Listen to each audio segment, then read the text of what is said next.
بسم اللہ الرحمن الرحیم. السلام علیکم ناظرین, آپ دیکھ رہے ہیں the last hour with Yasir Rashid. ناظرین, تاریخ میں ایسا وقت پہلے کبھی نہیں آیا, تاریخ میں ایسا نفسا نفسی کا دور پہلے کبھی نہیں تھا, تاریخ میں ایسی بحرانی کیفیت پہلے کبھی نہیں تھی, تاریخ ایسے کسی وقت کی پہلے شاہد نہیں ہے. ہم سے پہلی نسلوں نے اس طرح کی وبا نہیں دیکھی جس نے دنیا میں اتنی بڑی تعداد میں لوگوں کو متاثر کیا ہو. ناظرین, اس وقت صورتحال یہ ہے کہ ایئرپورٹ بند ہے, کاروبار بند ہے, فضائی آپریشن معطل ہے, سرحدیں بند کی جا چکی ہیں اور ہر طبقہ ہائے زندگی سے منسلک جو لوگ ہیں وہ پریشان دکھائی دیتے ہیں. اس ساری صورتحال میں تیل پر بھی اثر پڑا ہے کیونکہ تیل کی کھپت کم ہوئی ہے, جس کی وجہ سے اس کی جو سٹوریج کیپیسٹی ہے وہ ختم ہو چکی تھی, جس سے اس کی قیمتوں میں کمی واقع ہو گئی. اس میں کسی ملک کی مہارت نہیں ہے, کسی حکومت کا کریڈٹ نہیں ہے, بلکہ کھپت نہیں جس کی وجہ سے قیمتوں میں کمی واقع ہوئی ہے. اس سے کن کن ممالک پہ اثر پڑے گا اور کن ممالک کو اس سے کوئی ریلیف نہیں مل سکے گا, اس سب ایشو پر بات کرنے کے لیے ماہر معیشت ڈاکٹر اکرام الحق صاحب ہمارے ساتھ موجود ہیں. ڈاکٹر اختر ملک صوبائی وزیر توانائی پنجاب وہ ہمارے ساتھ موجود ہے, اور امتیاز شیخ پاکستان پیپلز پارٹی سے صوبائی وزیر توانائی سندھ وہ بھی ہمیں جوائن کریں گے. سینئر صحافی رانا عظیم بھی ہمارے ساتھ موجود ہیں. ڈاکٹر اکرام الحق صاحب, سب سے پہلے آپ کی جانب آؤں گا. اس وقت جو کیفیت چل رہی ہے پوری دنیا کی معیشت کے حوالے سے اگر دیکھیں تو کس کس ملک کو زیادہ ریلیف مل سکتا ہے اس کی قیمت میں کمی واقع ہونے سے, اور کون سا ملک اس سے کوئی فائدہ حاصل نہیں کر سکتا؟ اور بالخصوص پاکستان میں جو حالیہ برنٹ کروڈ آئل یا امریکن آئل کی قیمتوں میں کمی واقع ہوئی ہے, اس سے پاکستان میں آنے والے دنوں میں امکانات کیا ہیں کمی واقع ہونے کے؟ جی, عالمی طور پر تو وہ ملک جو تیل پیدا کر رہے تھے اور جن کے ہاں یہ کیپیسٹی کم ہوتی چلی گئی کہ ان کی جو ڈیمانڈ سائڈ تھی وہ ختم ہو گئی, تو انہوں نے ایک پرائس وار بھی کر کے آپ نے دیکھا کہ سعودی عربیہ اور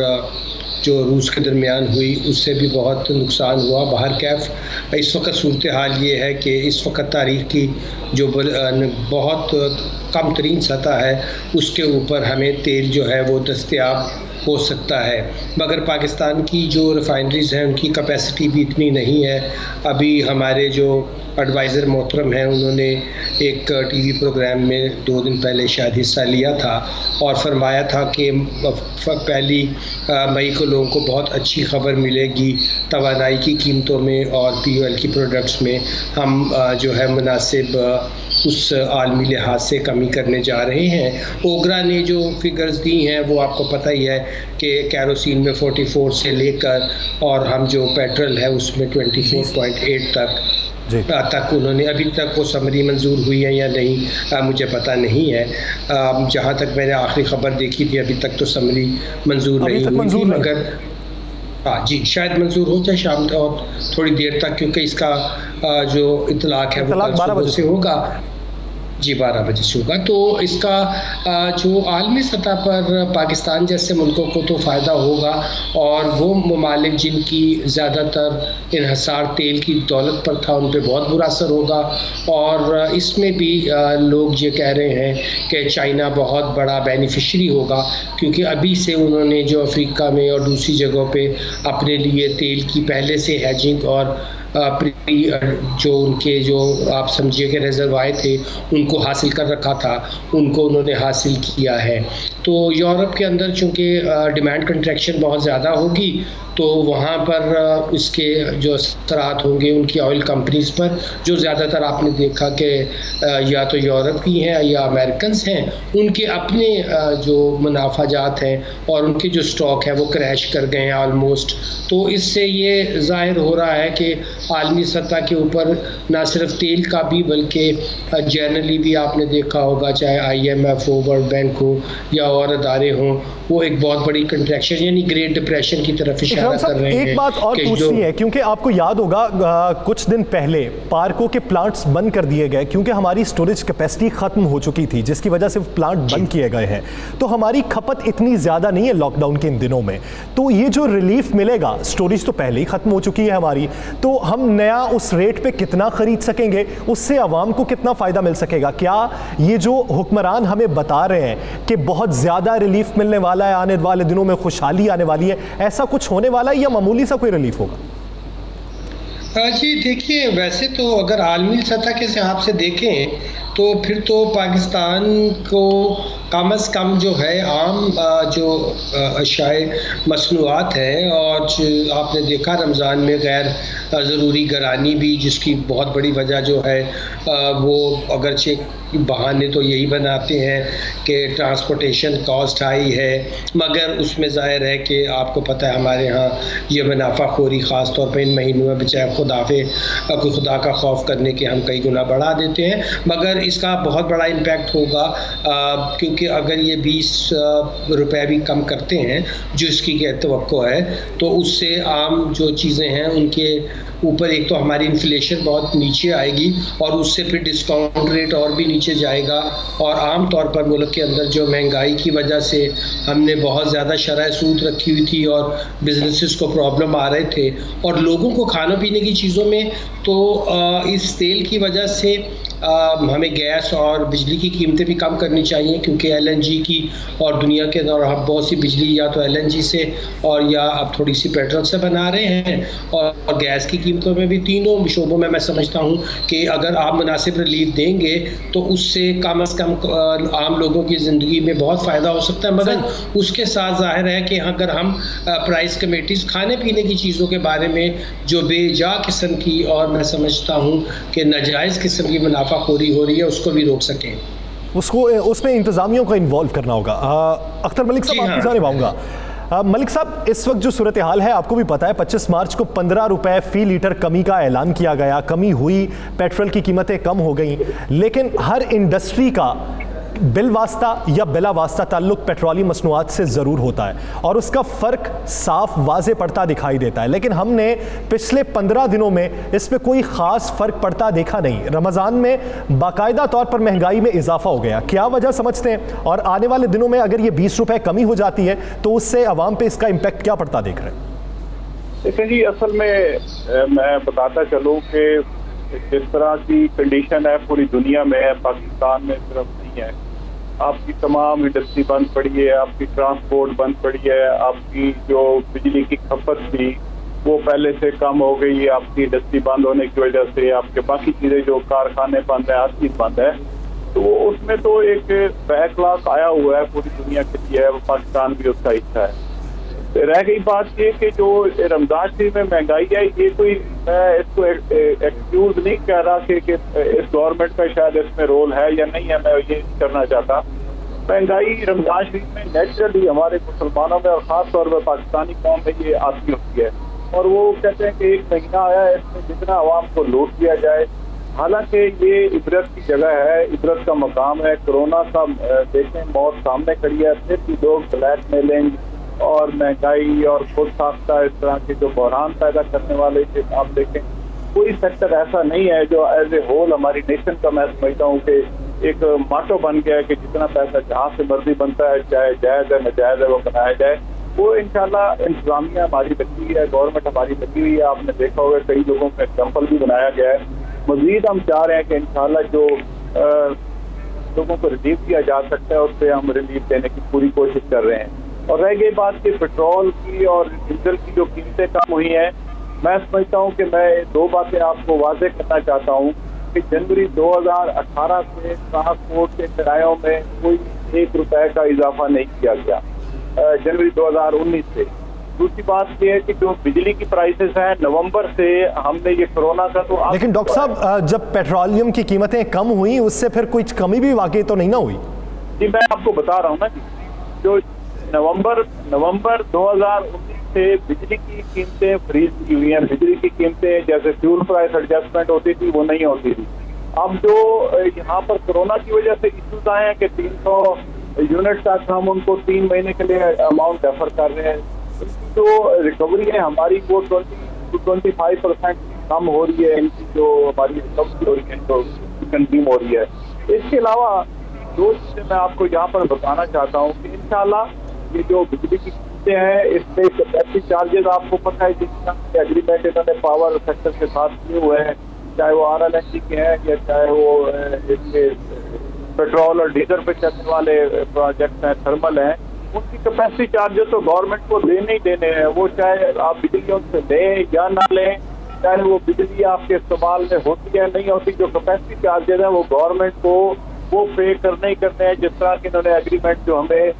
انہیریٹڈ ملے ہیں، ہم نے نہیں کیا کوئی ایگریمنٹ ایسا نہیں کیا، ہم ایک ابھی جنگ والا کرنے چاہ رہے تھے تو اس میں ہم نے اس کے ٹرمز اینڈ کنڈیشن بالکل ٹوٹلی ڈفرینٹ کی ہے کہ جتنی ہم گیس لیں گے ہم اتنے پیسے دیں گے، جتنا ہمیں استعمال میں آئے گی اتنے دیں گے۔ اس کے علاوہ میں آپ کو بتاؤں کہ جو ٹرانسپورٹ اور باقی چیزوں میں اس کا ڈیفینیٹلی افیکٹ آئے گا اور اس کو عوام کو ریلیف ملے گا ان کی پرائسز کم ہونے کی وجہ سے۔ ایک اور میں یہاں پر عوام کو یہ خوشخبری دینا چاہتا ہوں کہ انشاءاللہ جب یہ ٹرانسپورٹ کی جب شروع ہوگا دوبارہ یہ سلسلہ، کہ جو یہاں پہ ڈیلی ویجر سے ان کے لیے بھی حکومت سوچ رہی ہے کہ ہم ان کو کسی نہ کسی طریقے سپورٹ کریں اور ان کو اکاموڈیٹ کریں، اور خاص طور پر جو ٹرانسپورٹر حضرات ہیں ان کا بھی ہمارے مفاد ہمیں عزیز ہے کہ ان کو بھی ہم نے اکاموڈیٹ کرنا ہے، کیونکہ یہ سارے سوسائٹی کے وہ سیکٹر ہیں جن کو ہم نے ساتھ ساتھ لے کر چلنا ہے، اور ایک اگر پیچھے ہوتا ہے تو الٹیمیٹلی جو ہے ہماری قوم اس میں سفر کرتی ہے۔ رانا صاحب، اس وقت جو اسٹیٹسٹکس حکومت نے نکالے اس کے حساب سے 20 سے لے کے 44 روپے تک مختلف پیٹرولیم کیٹیگریز میں قیمتیں کم کرنے کے اعلانات ابھی تک تو نہ ہو سکے، لیکن امکانات اس کے ضرور ہیں کہ ہو جائیں گے۔ اس سے آپ آنے والے دنوں میں امپیکٹ دیکھ کیا رہے ہیں؟ ہماری کھپت تو ہے نہیں، نہ تو ٹرانسپورٹ کی بھی بندش ہے، اس کے علاوہ بہت سی انڈسٹری ابھی تک بند ہے جہاں پر پیٹرولیم مصنوعات کی کھپت ہو سکتی ہے، سٹوریج کیپیسٹی ختم ہو چکی ہے، تو اس ساری صورتحال میں ریلیف عوام کو کتنا ملتا دیکھ رہے ہیں؟ دیکھیں، عوام کو تو ریلیف مل رہا ہے، صرف ریلیف کس کو مل رہا ہے؟ ریلیف مل رہا ہے ان لوگوں کو جس کو اس سے فائدہ ہوگا۔ دیکھیں، پیٹرول کی 20 روپے قیمت کم کر دیں، اس سے پہلے 15-16 روپے کم کی، یعنی 35 روپے پاکستان کی تاریخ میں پہلی دفعہ ایک ماہ میں قیمت کم ہوگی، پوری دنیا کی تاریخ میں، بلکہ پوری دنیا کی تاریخ میں۔ لیکن اس سے ذہن میں رکھیں، پاکستان کے اندر جو میں نے دیکھا ہے، ملک صاحب کو میری بات سے اختلاف ہو سکتا ہے، لیکن میں نے پریکٹیکل یہ چیزیں دیکھی ہیں۔ اس پاکستان کے اندر چیزیں اگر قیمت بڑھتی ہے 5 روپے تو ہماری ٹرانسپورٹر،